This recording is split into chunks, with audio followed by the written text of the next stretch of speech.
Assalamualaikum warahmatullahi wabarakatuh. Perkenalkan, nama saya Raffi Purnaputra dengan NPM 202214502159 dari kelas S4C. Ingin presentasikan presentasi berjudul analisis konsumen. Yang pertama adalah kerangka kerja analisis konsumen atau konsumen efek and kognitif. Implikasi pemasaran efektif dan kognitif merupakan hasil dari sistem yang terpisah namun saling berkaitan. Efektif dan kognitif merupakan komponen kunci kepuasan konsumen. Memahami efek dan kognitif konsumen dapat membantu pemasar membangun brand image, mendesain produk, merancang iklan, dan layout toko. Untuk produk makanan, efektif berperan karena memberikan pengalaman sensor indera perasa. Sistem efektif bereaksi secara berkelanjutan pada pengetahuan kognitif, dan sistem efektif bereaksi secara kuat mempengaruhi keputusan. Selanjutnya adalah kerangka kerja analisis konsumen. Over consumer behavior atau perilaku konsumen yang terlihat adalah respon atau tindakan konsumen yang dapat diamati dan diukur. Perilaku merupakan faktor kritik untuk strategi pemasaran karena dapat menghasilkan keuntungan. Kesuksesan strategi pemasaran tergantung pada kemampuan untuk terus memantau serta mengamati perubahan perilaku konsumen. Kerangka kerja analisis konsumen. Lingkungan konsumen menunjuk pada hal-hal eksternal konsumen yang dapat mempengaruhi konsumen berpikir, merasakan, dan melakukan sesuatu. Lingkungan konsumen termasuk lingkungan sosial dan lingkungan fisik. Lingkungan sosial seperti tindakan dalam budaya lain, suku budaya, kelas sosial, grup referensi, dan keluarga yang dapat mempengaruhi keputusan dan tindakan konsumen. Lingkungan fisik berbagi menjadi dua jenis, yaitu lingkungan spasial seperti layout toko, posisi toko, program komunikasi, pemasaran, serta interior desain, dan lingkungan non spasial seperti waktu, cuaca, dan pencahayaan. Lingkungan konsumen merupakan perantara di mana rangsangan diletakkan. Selanjutnya adalah tingkat analisis konsumen atau masyarakat. Perubahan kepercayaan dalam masyarakat akan membuat perubahan pada perilaku masyarakat tersebut. Yang kedua, industri. Analisis hubungan perusahaan dan pesaingnya terhadap konsumen dalam industri yang sama.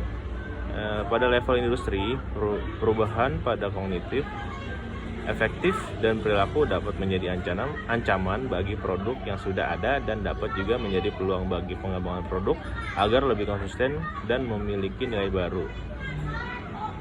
Selanjutnya adalah segmentasi pasar dan individu konsumen. Analisis konsumen dan strategi pemasaran atau segmentasi pasar dan positioning. Proses segmentasi pasar. Analisis hubungan antara konsumen dan produk. Menganalisis faktor efektif, kognitif, perilaku, dan lingkungan yang terlihat dalam proses konsumen dan keputusan pembelian pada produk tertentu. 3 pendekatan yang digunakan adalah benchmarking, focus group, dan penelitian sekunder. Analisis konsumen dan strategi pemasaran atau segmentasi pasar dan positioning. Proses segmentasi pasar. Yang pertama adalah identifikasi dasar segmentasi. Penentuan dasar segmentasi dapat menggunakan dimensi variabel segmentasi. Dimensi segmentasi menurut Kotler dan Killer tahun 2016. Geografi, demografis, psikografi, perilaku, dan atribut individual. Dimensi segmentasi menurut Peter dan Olson 2010, keuntungan psikografi, atribut individual atau situasi, dan geodemografi. Selanjutnya adalah analisis konsumen dan strategi pemasaran, segmentasi pasar, dan positioning. Proses segmentasi pasar. Yang pertama adalah mengembangkan positioning produk. Tujuan utama positioning produk adalah membentuk citra produk tertentu pada pikiran konsumen. Selanjutnya ada 5 strategi positioning. Positioning berdasarkan atribut, yang kedua adalah positioning berdasarkan penggunaan, yang ketiga adalah positioning berdasarkan penggunaan produk, selanjutnya adalah positioning berdasarkan kelas produk, dan yang terakhir adalah positioning berdasarkan pesaing. Nah, selanjutnya adalah analisis konsumen dan strategi pemasaran, segmentasi dan positioning. Proses segmentasi pasar, yang pertama adalah memilih strategi segmentasi. Ada 4 alternatif strategi segmentasi. Yang pertama adalah perusahaan memutuskan untuk tidak memasuki pasar. Yang kedua adalah perusahaan memutuskan untuk menjadi pemasar massal. Yang ketiga, perusahaan memutuskan hanya melayani satu segmen. Yang terakhir adalah perusahaan memutuskan melayani lebih dari satu segmen dan merancang strategi pemasaran yang berbeda untuk setiap segmen. Nah, selanjutnya adalah kriteria segmentasi efektif, terukur, substansi, dan dapat diakses, berbeda, dan dapat ditindaklanjuti.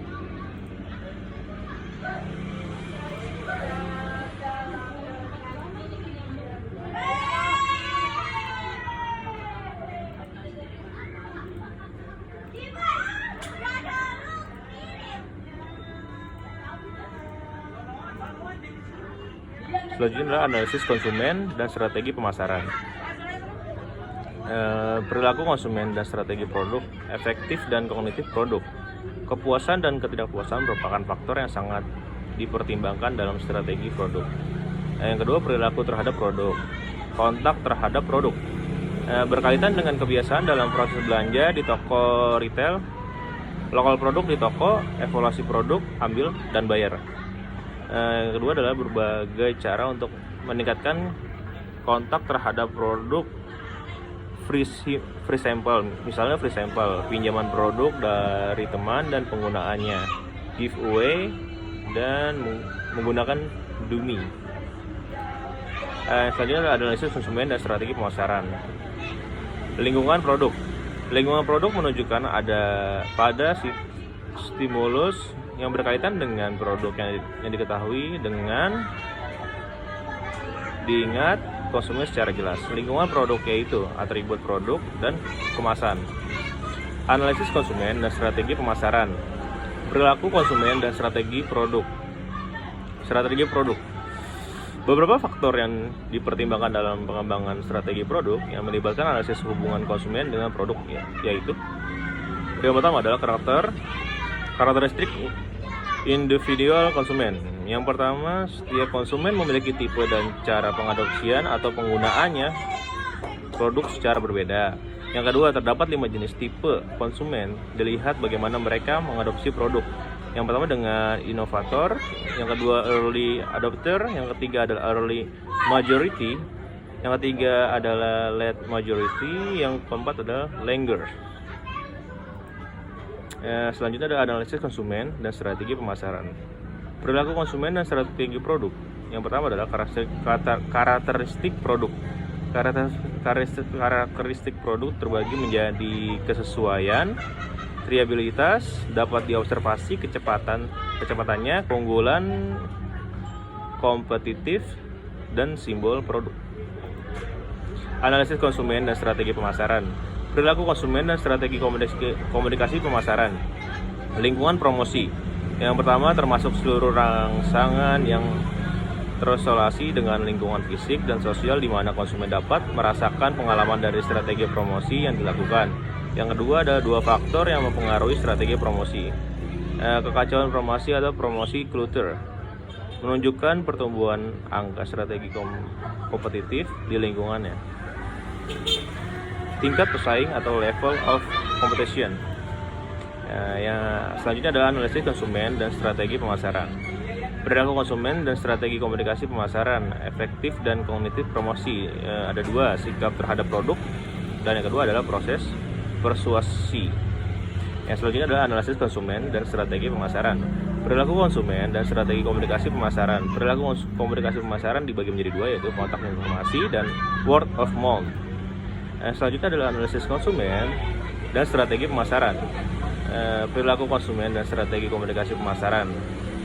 Strategi komunikasi pemasaran atau promosi. Selanjutnya adalah analisis konsumen dan strategi pemasaran. Perilaku konsumen dan strategi harga. Perilaku untuk berusaha. usaha yang dilakukan untuk mendapatkan keuntungan baik langsung maupun tidak langsung. Yang kedua adalah apapun yang dibeli dipersilakan sebagai suatu nilai yang terbaik bagi konsumen daripada sejumlah biaya yang harus dikeluarkan. Analisis konsumen dan strategi pemasaran, perilaku konsumen dan strategi harga, efektif dan kognitif harga, persepsi harga dan sikap. Persepsi harga fokus pada bagaimana informasi harga dipahami secara jelas oleh konsumen dan dapat memberikan arti bagi mereka. Proses informasi harga dari J-Chubb atau J2B dan Jerry Olson. Selanjutnya adalah analisis konsumen dan strategi pemasaran, perilaku konsumen dan strategi harga. Lingkungan harga dibagi menjadi 3 adalah kontak pembelian, informasi syarat kredit. Yang ketiga adalah referensi harga eksternal. Selanjutnya ada strategi harga dibagi menjadi 3 juga. Yang pertama, penetapan harga yang baru dan yang kedua adalah ketika perubahan harga jangka panjang dipertimbangkan untuk produk yang sudah ada. Yang ketiga, ketika perubahan harga jangka pendek dipertimbangkan atau detail strategi. Lihat slide strategi harga. Analisis konsumen dan strategi pemasaran. Perilaku konsumen, strategi saluran pemasaran atau industri dan e-commerce. Lingkungan toko. Lokal toko, 4 pendekatan dalam menentukan lokasi toko, checklist, analog, model regresi, dan model lokasi. Layout atau letak toko. Dibagi menjadi 2 adalah grip layout, free from layout. Yang ketiga adalah rangsangan di dalam toko. Dibagi menjadi 5. Yang pertama adalah tanda dan info harga, kedua jarak rak dan susunan, yang ketiga warna, keempat wangi, dan yang terakhir adalah musik. Dan selanjutnya dari riset yang saya cari dari pembahasan ini adalah yang pertama kan peran riset dan analisis konsumen dalam strategi pemasaran. Riset dan analisis konsumen memiliki peran penting dalam merumuskan strategi pemasaran yang berhasil. Secara khusus, hal ini melibatkan yang pertama memahami kebutuhan dan referensi konsumen. Melalui riset pasar dan analisis perilaku konsumen, perusahaan dapat mendapatkan wawasan tentang apa yang diinginkan dan diharapkan oleh konsumen dari produk atau layanan mereka. Yang kedua adalah segmentasi pasar. Dengan memahami perilaku konsumen, perusahaan dapat melakukan segmentasi pasar yang efektif, yaitu membagi pasar menjadi kelompok-kelompok yang homogen berdasarkan karakteristik seperti demografi, perilaku, dan referensi. Yang ketiga adalah pengembangan produk. Analisis konsumen membantu dalam membangun produk yang sesuai dengan kebutuhan pasar. Informasi yang diperoleh dari riset konsumen dapat digunakan untuk mengidentifikasi fitur-fitur baru yang diinginkan atau meningkatkan fitur yang ada. Yang keempat, menetapkan harga yang optimal. Dengan memahami tingkat harga yang dapat diterima oleh konsumen atau target, perusahaan dapat menetapkan harga yang optimal untuk produk mereka. Yang kelima adalah pengembangan komunikasi dan promosi. Riset konsumen juga membantu dalam merancang strategi komunikasi dan promosi yang tepat sasaran. Misalnya, mengetahui saluran media yang digunakan oleh konsumen atau jenis pesan yang efektif. Selanjutnya adalah kerangka kerja analisis konsumen. Kerangka kerja analisis konsumen adalah struktur atau pendekatan sistematis yang digunakan untuk memahami perilaku dan preferensi konsumen. Beberapa komponen utama dari kerangka kerja ini meliputi yang pertama adalah identifikasi masalah. Menentukan tujuan dari analisis konsumen, misalnya untuk mengidentifikasi pasar potensial untuk produk baru.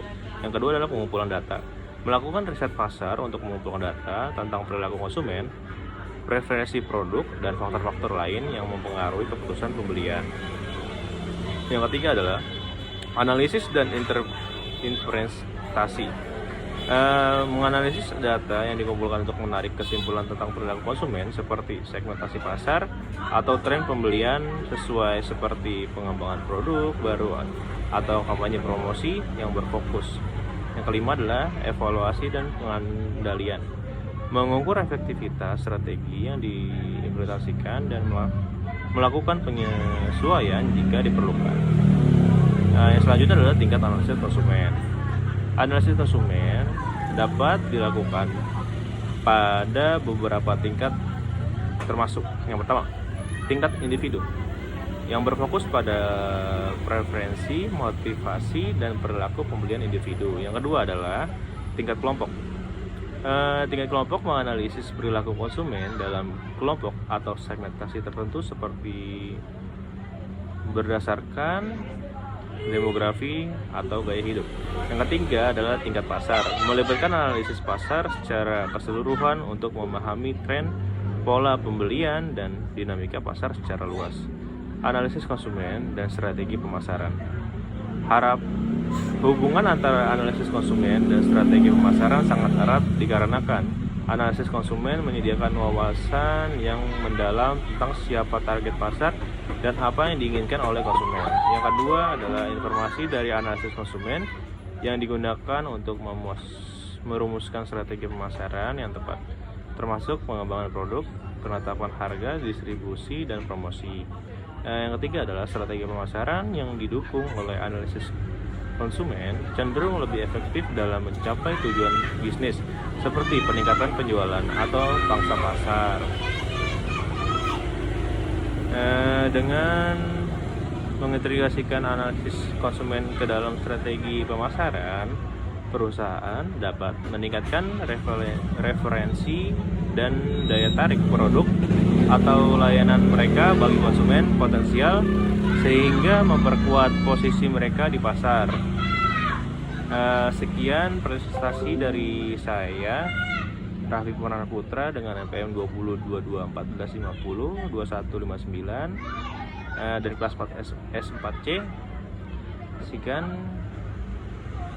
billahi taufik walhidayah. Wassalamualaikum warahmatullahi wabarakatuh. Terima kasih Pak.